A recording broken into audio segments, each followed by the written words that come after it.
Nahihirapan ka bang matulog? Listen up.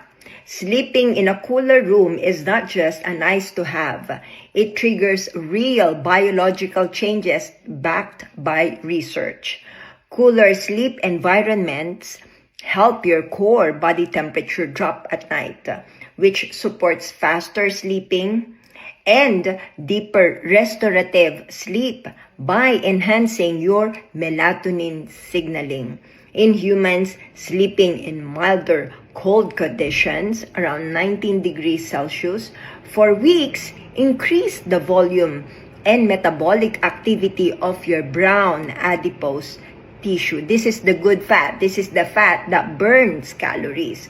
And while they do that, they burn calories to generate heat and improve glucose metabolism, a real effect shown in controlled study where brown fat volume rose 42% and metabolic activity increased by 10% after sustained cooler nights. Sleep cool.